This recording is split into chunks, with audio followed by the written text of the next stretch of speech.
out. No one wants to fight for Israel.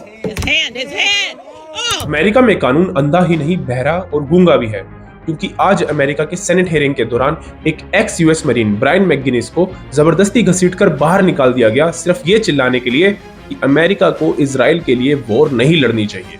इतना शोर हुआ, हंगामा हुआ, लेकिन इस मीटिंग में बैठे किसी भी इंसान ने मुड़ के देखने की कोशिश भी नहीं की, ना ही ये रोकने की कोशिश की, क्योंकि सब तो प्रो गवर्नमेंट लोग वहां पर बैठे हुए थे और एंटी गवर्नमेंट स्लोगन्स बोलना तो एंटी नेशनल होता है ना। तो सवाल ये है कि यूएस, ईरान, इजराइल के बीच जो कॉन्फ्लिक्ट चल रहा है उस पर कोई खुलकर बोल क्यों नहीं रहा। इस वॉर में ईरान की कंप्लीट लीडरशिप को न्यूट्रलाइज कर दिया, कुछ मासूम लोग और बच्चों ने भी अपनी जान गंवा दी, यूएस के भी 100 से ज्यादा सोल्जर्स इस वॉर में शहीद हो गए। तो भाई सवाल ये खड़ा होता है कि इनको एट द एंड चाहिए क्या।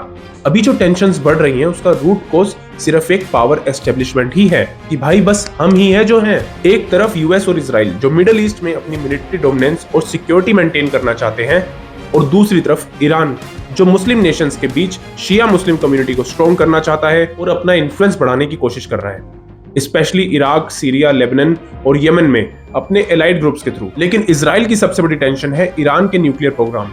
अब इजराइल का कहना है कि अगर ईरान न्यूक्लियर पावर बन गया तो पूरे मिडिल ईस्ट का बैलेंस चेंज हो जाएगा। इसी वजह से इजराइल और यूएस ने ईरान के मिलिट्री और न्यूक्लियर फैसिलिटीज पर स्ट्राइक्स किए। अब इनको कौन कौन से नेशन सपोर्ट कर रहे हैं? ईरान के साथ indirectly Russia, China, Syria, Lebanon के हिजबुल्लाह ग्रुप्स और यमन के यहूदी खड़े हैं। वहीं यूएस और इजराइल को सपोर्ट मिलता है यूके, फ्रांस, जर्मनी और नाटो एलाइज का।